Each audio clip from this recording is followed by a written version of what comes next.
धन्यवाद देते हैं प्रभु इस महान अनुग्रह के लिए। प्रभु हमें आपके अनुग्रह में सहायक बनाया है प्रभु हम धन्यवाद करते हैं पिता बाइबल कॉलेज के लिए, पिता क्लास के लिए, तेरे बच्चों के लिए, जिसके जरिए से प्रभु हम आपके नज़दीक रहते हैं, प्रभु हम आपकी आवाज़ को सुन पाते हैं। धन्यवाद देते हैं प्रभु ये भी अनुग्रह का बड़ा मौका है कि हम बाइबल कॉलेज के द्वारा आपकी आवाज़ को साफ साफ सुन सकते हैं कि आपकी मर्जी हमारे जीवन से क्या है पिता, आप क्या चाहते हो हमारे जीवन से।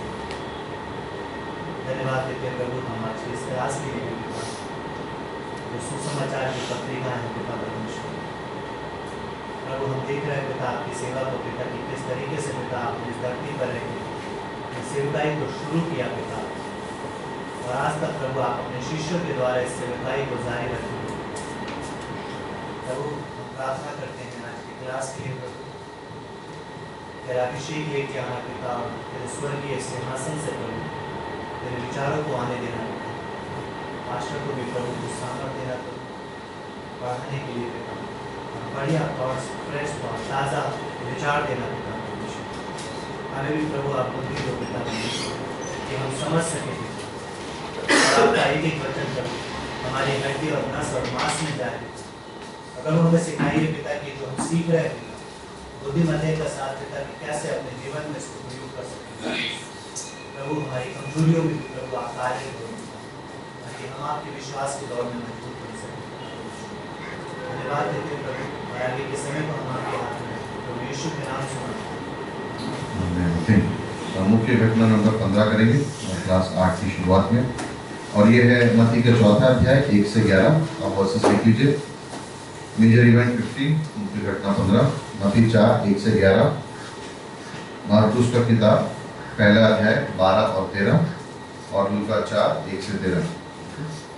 मैथ्यू 4 1 से 11, मार्क की किताब 1 12 और 13, और लूका की किताब 4 1 से 13। और ये मुख्य घटना नंबर 15, और ये इसका शीर्षक है शैतान यीशु मसीह को लालसा देने आता है। टेस्टिंग, यीशु मसीह की परीक्षा लेने आता है, बेसिकली उस किताब से हम कह सकते हैं।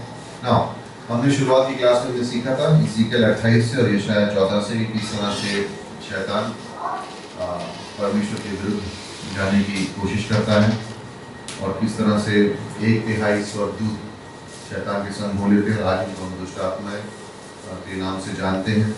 आदम की रचना की गई, उसको इस धरती पर रखा गया राज्य करने के लिए, लेकिन रोमियो के 5:12 में वो पाप में गिर गया।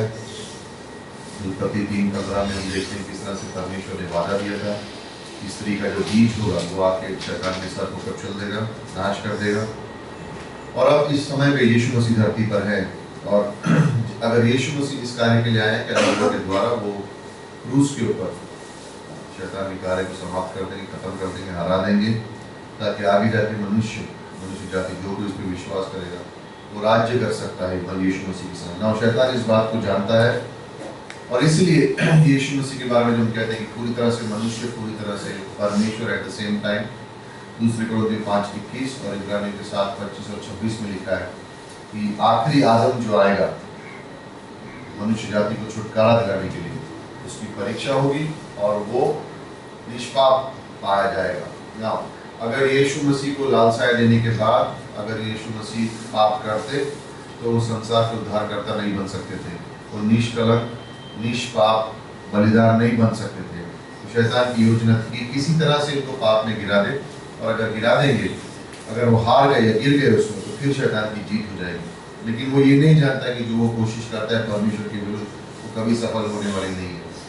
याकूब के 1 अध्याय 13वीं पंक्ति में लिखा है कि कोई ये ना कहे जब उसको लालसा में गिरे कि परमेश्वर ने मुझे लालसाएं दी है, क्योंकि परमेश्वर खुद लालसा कर नहीं सकता और किसी की लालसा और किसी को गिराता नहीं। टेम्पटेशन परमेश्वर नहीं करता, परमेश्वर परीक्षा लेता है।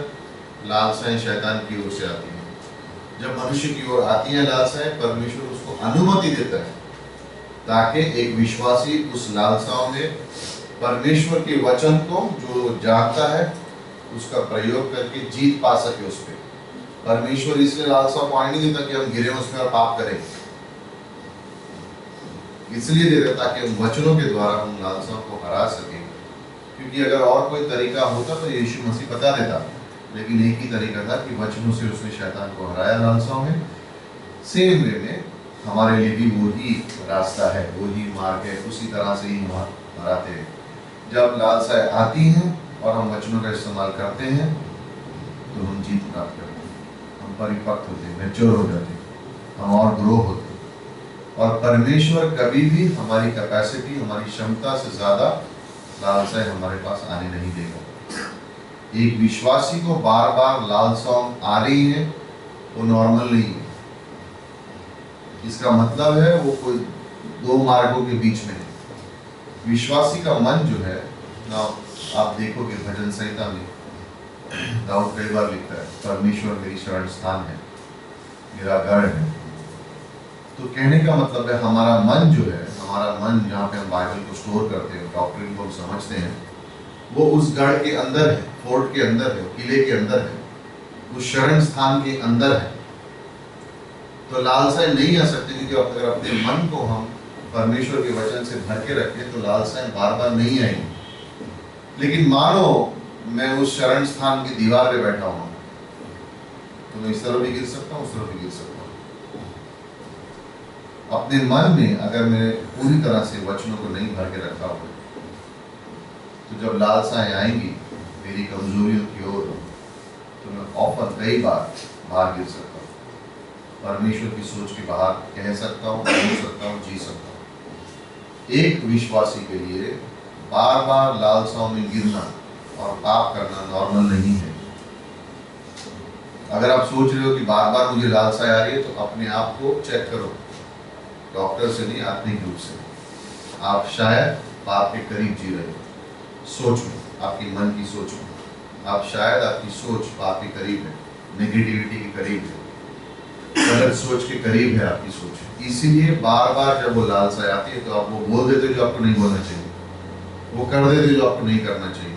तो आप शायद बाउंड्री वॉल के ऊपर, आधे अंदर आधे बाहर, शायद उस दीवार पे बैठे हो गढ़ की, आप अंदर सुरक्षित नहीं हो, बाहर खुले में, राइट? इस तरह से तो नॉर्मल नहीं ना। बैक वापिस मत्ती के चौथे अध्याय पे चलेंगे, और लूका का चौथे अध्याय में भी एक अपनी उंगली रखेगा, आगे पीछे जाते रहेंगे कुछ वर्सेस दिखाने के लिए।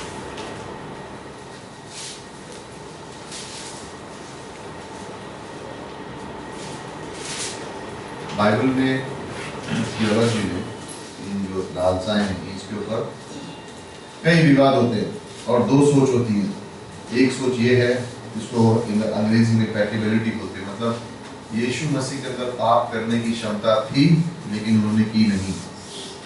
और दूसरा जो थॉट है वो ये है कि वो पाप कर ही नहीं सकते थे। क्यों? क्योंकि पूरी तरह से परमेश्वर थे और पूरी तरह से मनुष्य भी थे। लेकिन मनुष्य थे तो लोग ये कहते हैं कि अगर वो परमेश्वर थे तो लालसा देने का मतलब ही फायदा क्या है, तो करने वाले नहीं, परमेश्वर तो पाप करेगा नहीं, तो ये तो व्यर्थ हो गया। नहीं, पूरी तरह से मनुष्य भी थे, लेकिन क्योंकि पूरी तरह से परमेश्वर भी थे तो पाप कर ही नहीं सकते थे। तो ये दो सोच है ना। कई लोग ये सोचते हैं कि वो पाप कर सकते थे लेकिन उन्होंने किया नहीं, ये दिखाने के लिए कि उनकी मनुष्य जीवन में वो परफेक्ट थे। और कई लोग ये विश्वास करते हैं कि वो पाप कर ही नहीं सकते थे। मैं खास तौर से सोचता हूँ कि वो पाप कर ही नहीं सकते थे। अगर आप ये सोचते हैं कि वो पाप कर सकते थे लेकिन किया नहीं, कोई प्रॉब्लम नहीं है, हम आपको इस बाइबल पुलिस से निकालेंगे नहीं, बट वो सोच है, कोई लोग सोचते हैं। ठीक है, सो ये दो व्यू चलते हैं, आप कोई भी चुन सकते हो। मेरा व्यू, मैं जो सोचता हूँ ये है कि क्योंकि वो परमेश्वर भी थे उसी समय में जब वो मनुष्य भी थे, इसलिए वो पाप नहीं कर सकते थे। ओके, नाउ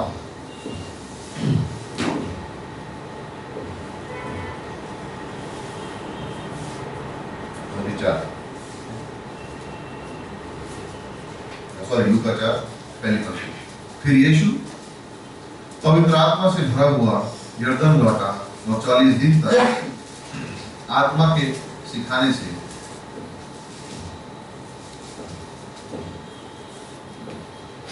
जंगल में फिरता रहा ना। अंग्रेजी में इस तरह से लिखा हुआ है, मैथ्यू चैप्टर 4 में चलिए, दो छोटा सा तरह के दिखाएंगे, उसके बाद आगे बढ़ेंगे। मत्ती 4 में चलिए।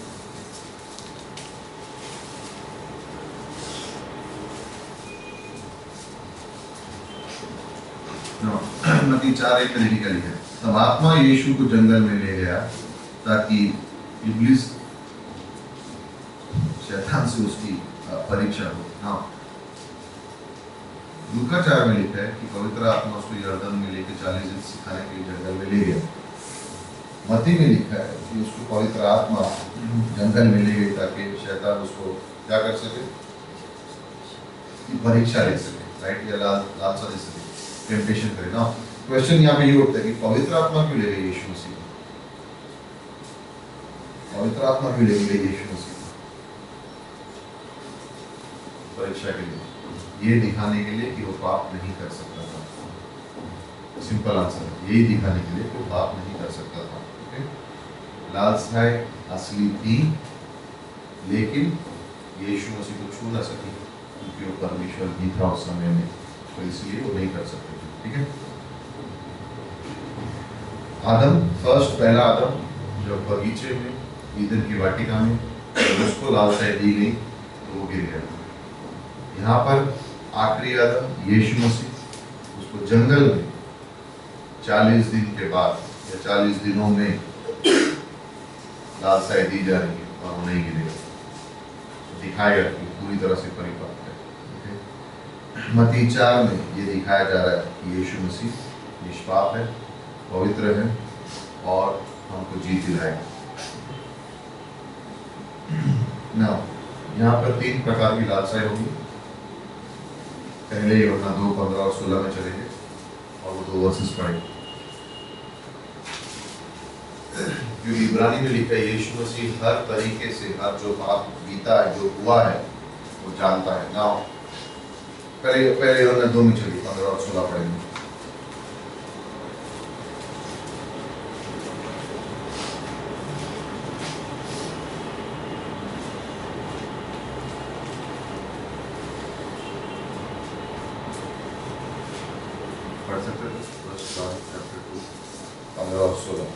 तुम न तो संसार से और न संसार में की वस्तुओं से प्रेम रखो।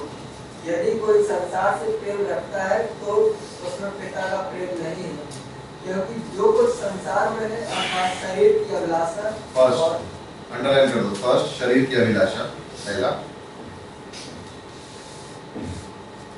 दूसरा और आंखों की अभिलाषा और जीविका का घमंड।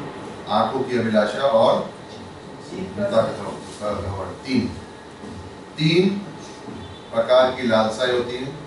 सारे पाप इन 3 कैटेगरी में गिरते हैं। इन 3 कैटेगरी में चाहे कोई भी पाप हो, इन तीनों में से एक में गिरता है। ओके, सारे पाप हो गए। जब हम कहते हैं शैतान परमेश्वर के विरुद्ध गया तो जीवन के पाप घमंड, उसके अंदर उसकी कैटेगरी उसमें आता है ना। क्यों यीशु मसीह की परीक्षा ली गई? फर्स्ट, याद है कुछ लोग कहते हैं कि गाड़ियों की परीक्षा ली जाती है। जब गाड़ियां नहीं बनती है तो उनको परखा जाता है और उनका एक्सीडेंट करते हैं, जोर जोर से मारते हैं देखने के लिए, ये देखने के लिए गाड़ी कितनी बुरी है, ये देखने के लिए गाड़ी कितनी मजबूत है। सेम वे यीशु मसीह की परीक्षा इसलिए हुई, ये दिखाने के लिए कि वो निष्पाप है, तो पाप कर ही नहीं सकता। ओके, तो फर्स्ट वो है याद रखने के लिए, जो कर ही नहीं सकता था। और दूसरा कारण उसका ये था ताकि स्वर्ग और धरती पे हर एक जन ये समझ जाए कि यीशु मसीह कॉन्करर है, विजेता है। क्योंकि यीशु मसीह विजय हुआ, आज हम सब भी विजय प्राप्त कर सकते हैं। जरूरी नहीं है कि हम पाप में गिरे या लालसाओं में गिरे। हमारे पास आज भी वो आत्मिक चीजें उपलब्ध है, अवेलेबल है, जिनसे हम लालसाओं के ऊपर जीत प्राप्त कर सकते हैं। पहला प्रार्थना है, लूका 3:22 में हम देखते हैं उसको। लालसाओं से जीतने के लिए आपके पास प्रार्थना है। 3:23 में पिता का प्रेम है। लूका 4:1 में पवित्र आत्मा का सामर्थ है। और यीशु मसीह ने 3 बार जो कहा, लिखा हुआ वचन आपके पास है। तो किस तरह से वो लालसा से दूर रह सकते हैं? फर्स्ट, अपने मन को डॉक्ट्रिन से, सिद्धांतों से भरो, अपने मन को सिद्धांतों से भरो। प्रार्थना है, पवित्र आत्मा है और पिता का प्रेम है। यानी यीशु मसीह, वचन, पिता का प्रेम, पवित्र आत्मा का सामर्थ और प्रार्थना, तो चारों चीजें आज भी हमारे पास हैं। सेम चीजें यीशु मसीह के पास थी और उन्हीं चीजों का इस्तेमाल करके उन्होंने लालसाओं की जीत प्राप्त की। आज वो हमारे लिए स्वर्ग पर हमेशा हमारे लिए प्रार्थना करेगा। पहली लालसा यानी दी गई है, जल्द से देखेंगे। मैं मत्ती 3 से पढ़ रहा हूँ, मत्ती 4 से पढ़ रहा हूँ, तीसरी पंक्ति से। तब परखने वाले ने पास आकर उससे ये कहा, यदि तू परमेश्वर का पुत्र है तो कह दे ये पत्थर को रोटियां बना दे। और यीशु ने उत्तर दिया, लिखा है, मनुष्य केवल रोटी से नहीं परंतु हर एक वचन से जो परमेश्वर के मुख से निकलेगा जीवित रहेगा। ना 40 दिन के बाद ये पहले उसको ये परीक्षा लेने के लिए ये शब्द कहा गया, अगर तू परमेश्वर का पुत्र है। ना अगर जो शब्द है वो ये नहीं कि अगर शैतान सवाल नहीं पूछ रहे, वो कह रहा है क्योंकि तू परमेश्वर का पुत्र है तो इन पत्थरों को रोटी बनने के लिए दे। क्यों? क्योंकि भूख लगी है, 40 दिन निकल गए हैं। क्योंकि तू परमेश्वर का पुत्र है। ना ये शारीरिक लालसा दी गई है उसको, लस्ट ऑफ द फ्लैश दिया गया। क्यों? सवाल एक्चुअली इसके पीछे शैतान का क्या है? तुझे तो भूख लगी होगी, 40 दिन हो गए, अगर तेरा पिता सच में तुझसे प्रेम करता तो उसने अभी तक तुझे खाना क्यों नहीं खिलाया? अभी तक तुझे लिए रोटी क्यों नहीं भेजी? तो जंगल में क्यों घूम रहे? मतलब एक शक डालने वाली बात है। सवाल के पीछे एक्चुअल शैतान की षड्यंत्र क्या है कि उसके मन में वो शक डाले, ओके, कि देख परमेश्वर ने तुझे इस वीराने जंगल में भेज दिया, क्या सच्चा परमेश्वर ऐसा कर सकता है?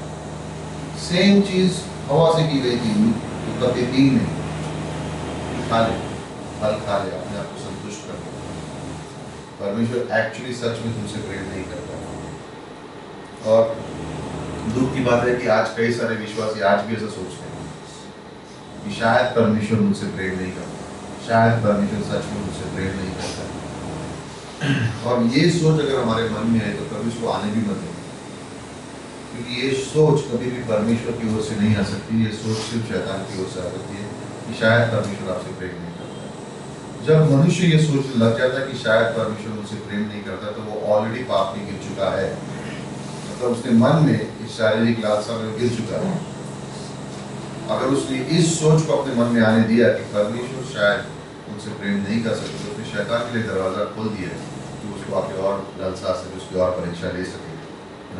क्योंकि जिस क्षण आप ये सोचोगे कि परमेश्वर शायद मुझसे प्रेम नहीं करता है, उस क्षण आप परमेश्वर पर पूरी तरह से भरोसा करना बंद कर दोगे। क्योंकि अब आपके मन में डाउट है, क्या वो सच में मुझसे प्रेम करता है? इसका मतलब है क्या मैं उसमें भरोसा कर सकता हूँ या नहीं कर सकता हूँ? क्या उसमें भरोसा कर सकते हो? दूसरी चीज आपके संग क्या होगी कि आप कभी भी विश्वास के अनुसार नहीं चल पाओगे। आपके जीवन में आप विश्वास को इस्तेमाल नहीं कर पाओगे। आप जो दिखेगा उसके अनुसार चलोगे, लेकिन विश्वास से आप कभी नहीं चल पाओगे। तो ये मत सोचना कि ये साधारण सा सवाल शैतान ने यीशु मसीह से किया कि अरे इन पत्थरों को रोटी बना ले, खा ले। उसके पीछे वो बहुत चालाक है, उसके पीछे उसका और एक कुछ मतलब होता है, और ये सब चीजें उसने लिखी है। जब आप विश्वास से चलोगे नहीं तो अपनी योजना जो आपके प्रभु यीशु मसीह ने आपके जीवन के लिए की उसे पूरा नहीं कर पाओगे और निराशा में घुस जाओगे। और जब निराशा में घुस जाओगे तो शैतान के कब्जे में आओगे। क्योंकि परमेश्वर कभी निराश नहीं करता, उसकी योजना में इंतजार करना पड़ता है, लेकिन निराशा नहीं।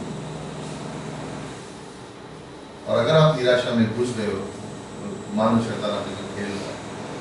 लेकिन शुरुआत कैसे हुई? शायद परमेश्वर मुझे पूरी तरह से प्रेम नहीं करता, क्योंकि वो मुझे प्रेम नहीं करता इसलिए मैं भरोसा करना छोड़ दूंगा, मैं विश्वास से चलना बंद कर दूंगा और मैं निराशा में गिर जाऊंगा। सच्चाई ये है कि परमेश्वर जो हमें दिखाता है कि वो हमसे अगापे प्रेम करता है बिना शर्त के। रोमियो 5:8 में लिखा है, जब हम पापी ही थे तब यीशु मसीह हमारे लिए मरा। तो जब हम पापी थे और वो हमारे लिए मरा, अगर वो प्रेम काफी नहीं है तो अगर अब तो हम उसके बच्चे हो गए तो हमसे कितना प्रेम करेंगे?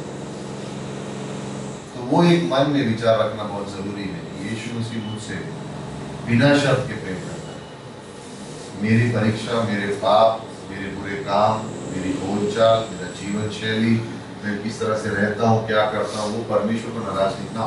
अगर वो पाप है तो उसके लिए मुझे अंगीकार करना पड़ेगा, माफी मांगनी पड़ेगी, लेकिन इसका मतलब नहीं कि यीशु मसीह ने मुझसे पाप प्रेम करना बंद कर दिया। तो शैतान का फर्स्ट षड्यंत्र ये है, वो विश्वासी के मन में डालना चाहता है कि तुम परमेश्वर शायद तुमसे कोई तरह प्रेम नहीं करता। तो यीशु मसीह ने उसको सीधा आंसर दे दिया, लिखा है, राइट, लिखा है कि मनुष्य केवल रोटी से ही नहीं जीवेगा, कि परमेश्वर के वचन जिसके मुख से। ये व्यवस्था विवरण 8:3 में लिखा गया। यीशु मसीह ने उसको इस जवाब दिया, राइट।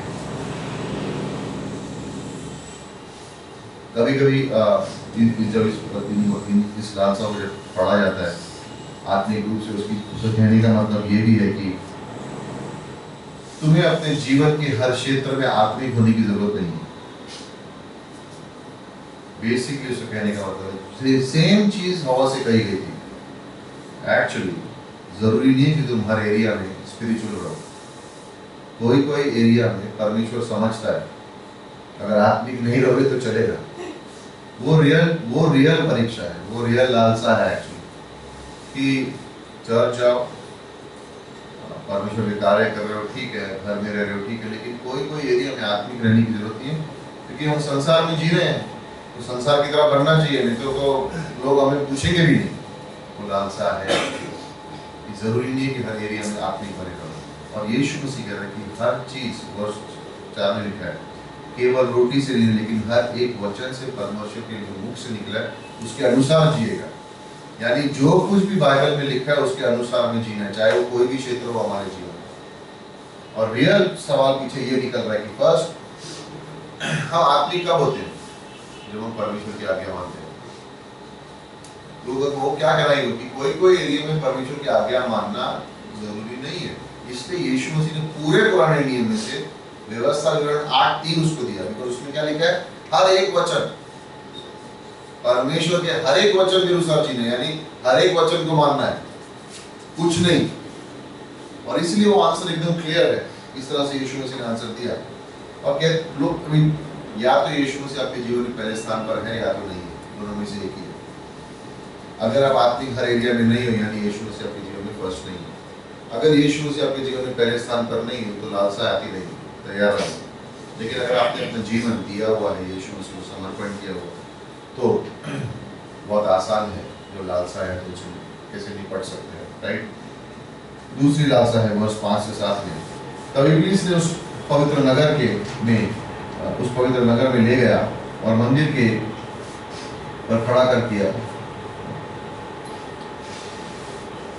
मंदिर के कंगरू पे खड़ा कर दिया और उसको कहा, यदि तू परमेश्वर का पुत्र है, ना वर्ड अगेन, यदि मतलब क्योंकि तू परमेश्वर का पुत्र है, ओके, तो अपने आप को नीचे गिरा दे, क्योंकि लिखा है वो तेरे विषय में अपने स्वर्गदूतों को आज्ञा देगा और वे तुझे हाथों हाथ उठा लेगा, कहीं ऐसा ना हो कि तेरे पाँव में पत्थर से ठेस लगे।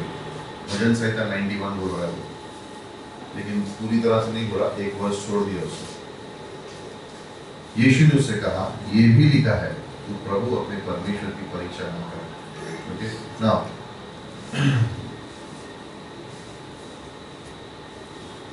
यीशु मसीह ने फिर से उसको जवाब दिया। ना ये जो लालसा है ये बेसिकली आत्मिक रूप से एक लालसा दी गई है उसको। क्यों उसको मंदिर के ऊपर ले गए? क्योंकि उस समय में शायद मंदिर के द्वार खुल रहे थे और लोग आराधना करने के लिए मंदिर में आ रहे थे। अगर यीशु मसीह वहां से जंप लगाता और स्वर्गदूत उसको लोगों की भीड़ के बीच में बचा लेते, तो उसी समय में लोग कहते ये मसीह आ गया, बिकॉज ये भजन संहिता को पूरा करता। लेकिन यीशु मसीह ने किया नहीं। क्यों? उससे पहले क्रूस पर जाना था। क्रूस पर जाएगा फिर मुकुट मिलेगा, पहले मुकुट नहीं मिलेगा। यहाँ पे शैतान उसको शॉर्टकट दिखा रहा है। उस पर जाने की जरूरत नहीं है, डायरेक्टली जब लगा दे लोग देखेंगे, जितना उद्धारकर्ता मानेंगे, मसीहा मान लेंगे और ऑन द स्पॉट तो राज्य स्थापित कर लेंगे। जब राज्य स्थापित करने तो आया है, शॉर्टकट, सही चीज करना लेकिन गलत तरीके से, राइट। ये सेकंड लालसा है उसको, लाइक हमको कहा जाता है ना, फॉर एग्जाम्पल हम लोग क्लास में स्कूल में जाते हैं, एग्जाम देते हैं, पास होना है। एक पढ़ के कर सकते, कॉपी करके कर सकते, लेकिन पास होना है। पढ़ के किया राइट तरीका, कॉपी करके किया रॉन्ग तरीका, राइट। पास हुए लेकिन गलत तरीके से, राइट। बाइबल कॉलेज में भी ऐसे लोग करते हैं, बट करना नहीं चाहिए, राइट सर। यस, उसने मान लिया नहीं पढ़ के करता है तो कोई प्रॉब्लम नहीं है। ये सेमेस्टर में अगर इतनी उदाहरण दी जाएगी उनमें, मैं श्रवण का नाम नहीं, क्योंकि बहुत नंबर है, राइट। तो यहाँ पर व्यवस्था विवरण 6:16 का प्रभु यीशु मसीह ने आवाज वहाँ से कोट किया है। हमें हमेशा याद रखना चाहिए कि जब एक विश्वासी परमेश्वर की इच्छा में जीता है तो प्रभु उसको किस तरह से बचाए रखेगा, प्रभु जानता है, उसके ऊपर नजर रखता है, राइट। तो इसलिए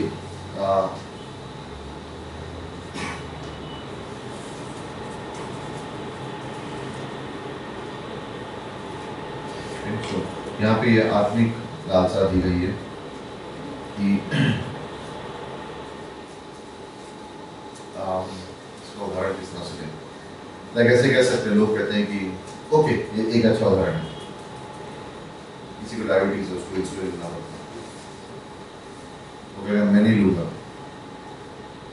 प्रभु मेरा बचाएगा मुझे, राइट।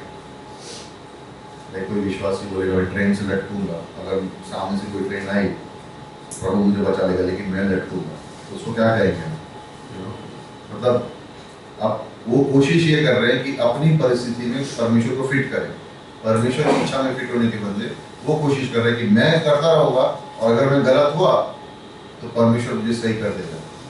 फिर आत्मिक लालसा है, मतलब गलत जीना, गलत जीवन जी रहे हैं ये सोच के कि अगर मैं गलत हूँ परमेश्वर मुझे ठीक करेगा, और अगर परमेश्वर नहीं ठीक कर रहा तो चलते रहो इस तरह से।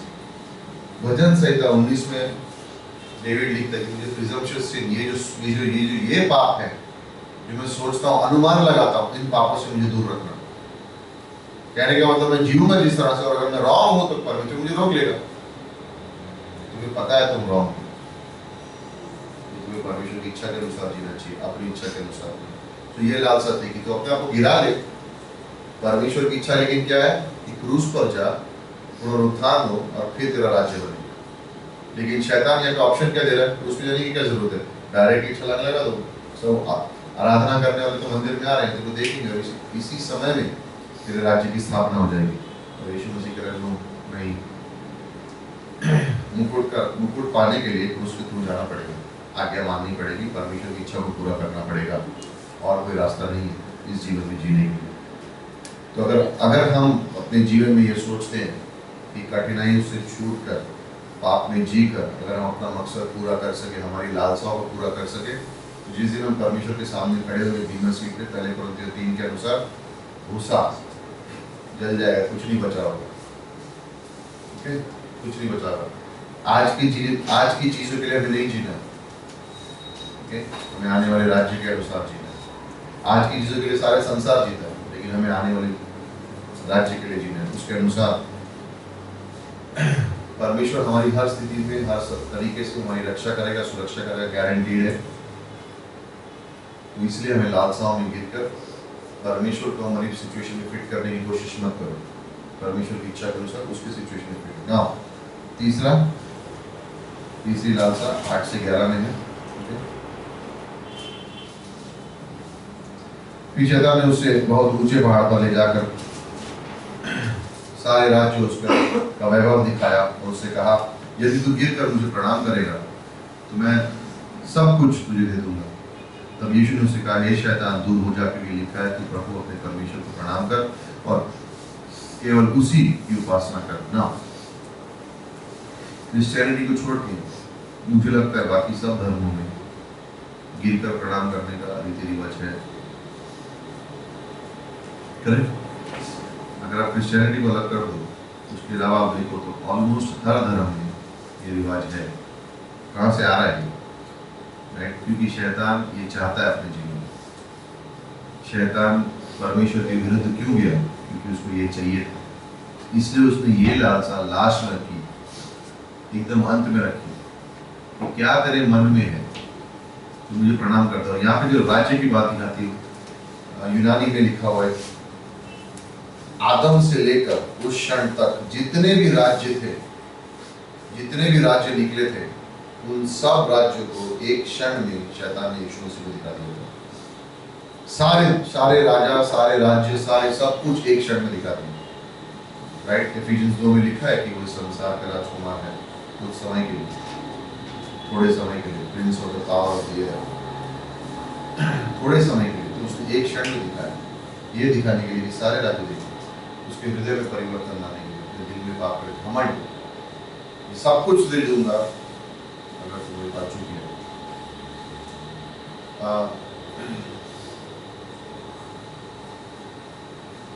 कई एरियाज हैं, कई म्यूजिशियंस हैं, एक्टर हैं और कई लोग हैं एंटरटेनमेंट इंडस्ट्री में जो विदेश में और शायद पता नहीं यहाँ पे भी, जिन्होंने अपने आप को इस लालसा में बेच दिया ताकि लोग उनके लिए तालियां बजा सकें।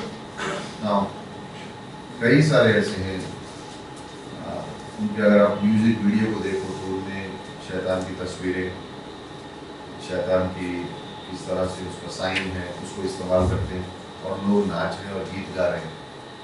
और ये लोग शैतान के संग एक, जैसे बोलते हैं, कॉन्ट्रैक्ट बना देते हैं कि हम तुझे प्रणाम करेंगे और तू हमें पॉपुलैरिटी देना ताकि लोग हमें जान सकें।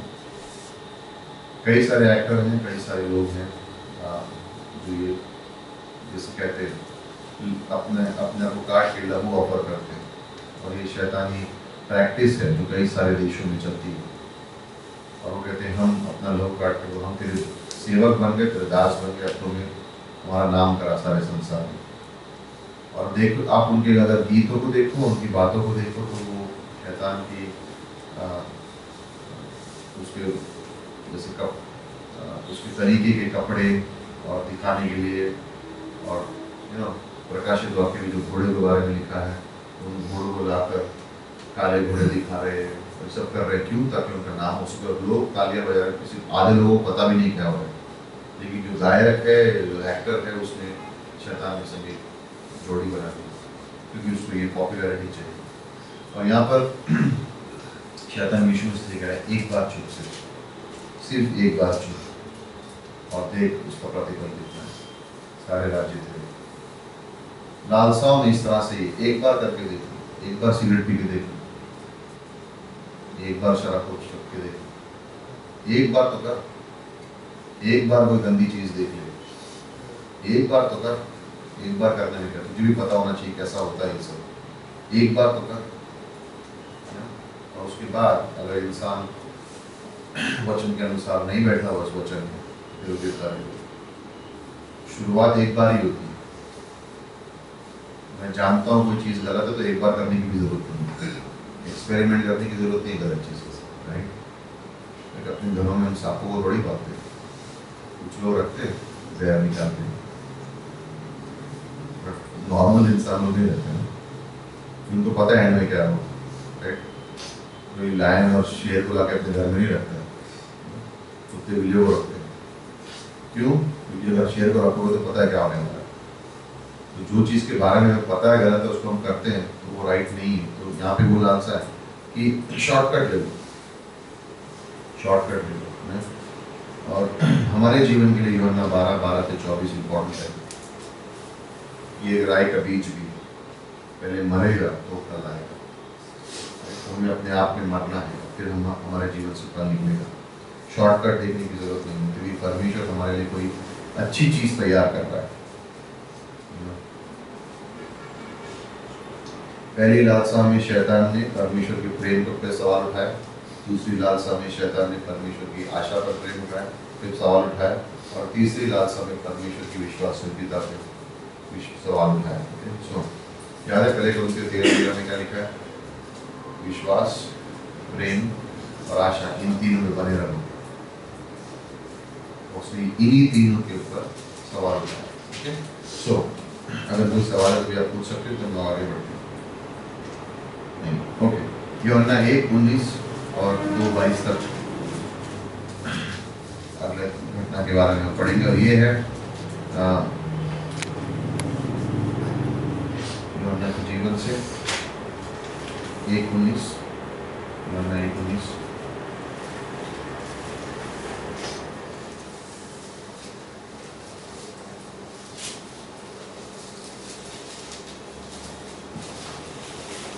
तो हम लोग सीक्वेंशियली जा रहे हैं, जिस तरह से घटनाएं घट रही है उसके अनुसार ही हम चल रहे हैं। सो कोई वर्ष नंबर 19 से पढ़ना शुरू करें प्लीज। यूहन्ना की गवाही यह है कि जब यहूदियों ने यरूशलेम के याजकों और लेवियों को 21 तक पढ़ना पड़ेगा, 21 तक पढ़ना। उससे यह पूछने के लिए भेजा, तू कौन है? तो उसने यह मान लिया और इनकार नहीं किया, परंतु मान लिया, मैं मसीह नहीं हूँ। तब उसने उससे पूछा, तो फिर कौन है? क्या तू एलिया है? उसने कहा, मैं नहीं हूँ। तो क्या तू भविष्यवक्ता है? उसने उत्तर दिया, नहीं। 22 भी पढ़ लो। तब उन्होंने उससे पूछा, फिर तू कौन है, ताकि हम अपने भेजने वालों को उत्तर दे। तू अपने विषय में क्या कहता है? ओके, तो हमने इसके बारे में शायद क्लास में भी बात की थी। यह शायद 40:3 में लिखा होता कि एलिया कौन होगा, राइट। मलाकी 3 में लिखा था, 3:1 में लिखा था कि एक मैसेंजर आएगा जो परमेश्वर के रास्ते के लिए तैयार करेगा। यह शायद 40:3 में लिखा था कि वो एक आवाज़ होगी जो जंगल से आएगी, तो वो एलिया नहीं था। ओके, ये सिर्फ मसीहा के आने से पहले उसका एक संदेशवाहक था। ओके, और उसको हमें याद रखना है हमेशा। सो क्या ना यूहन्ना ने कहा, मैं एलिया नहीं हूँ। तो उन्होंने सवाल पूछा, क्या तू भविष्यवक्ता है, राइट। तो उसने उत्तर दिया, नहीं। कौन पूछ रहा है उसको ये सवाल? ना व्यवस्था विवरण 18:15 में जब हम देखते हैं ये सवाल क्यों पूछ रहे हैं, क्योंकि मूसा ने लिखा था कि उनके बीच में से एक भविष्यवक्ता निकलेगा यहूदियों के लिए जो उनका मसीहा होगा। इसलिए वो सवाल पूछ रहे हैं, क्योंकि मूसा ने लिखा था कि जो मेरी तरह होगा भविष्यवक्ता या हमने से जो निकलेगा वो मूसा से ज्यादा चमत्कार करेगा। इसलिए उसको ये सवाल पूछा जा रहा है कि क्या एलिया, तो एलिया है? नहीं। क्या तू भविष्यवक्ता है? भविष्यवक्ता क्यों? क्योंकि जब एलिया के बारे में क्यों पूछा? क्योंकि मलाकी 3 में लिखा कि जो संदेशवाहक होगा मसीहा के आने से पहले, उसके अंदर एलिया की आत्मा होगी, मतलब जोश होगा, प्रचार करेगा वो, तो धन्यवाद हो सकेगा। लेकिन मैं एलिया नहीं हूँ, मेरा संदेश इस तरह से है और मैं जिसके बारे में प्रचार कर रहा हूँ वो आने वाला है। तो उन्होंने पूछा, भविष्यवक्ता है? तो ये यहूदी थे, फरीसी और सैदूसी थे, बहुत जानकार लोग थे, ऐसे ही विश्वास करने वाले नहीं थे। और यहाँ पे यूहन्ना बपतिस्मा वाले के बारे में जो बात करते मुझे अच्छा लगता है कि उसने कहा, नहीं मैं नहीं हूँ। आज किसी को पूछ लो कि तू ये सबसे बड़ा पास्टर है या कुछ भी, हाँ मैं हूँ। उसने अपनी ओर सेवकाई की ओर नहीं खींचा, उसने परमेश्वर यीशु मसीह की ओर सेवकाई अपने कार्य के बारे में बताया।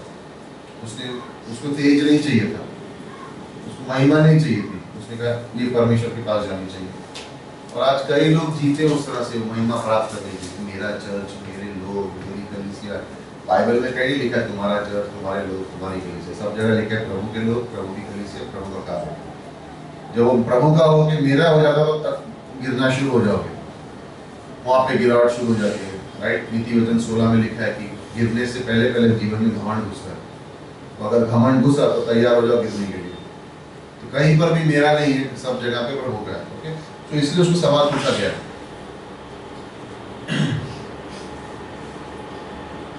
राइट। सो पूछा कि अगर हम मूसा से ज्यादा चमत्कार करना तो मूसा ने लाल समुद्र को पार को विभाजा, तो ये क्या वो करेगा? यीशु मसीह ने उससे बड़ा चमत्कार करके दिखा दिया, पानी पे चल दिया।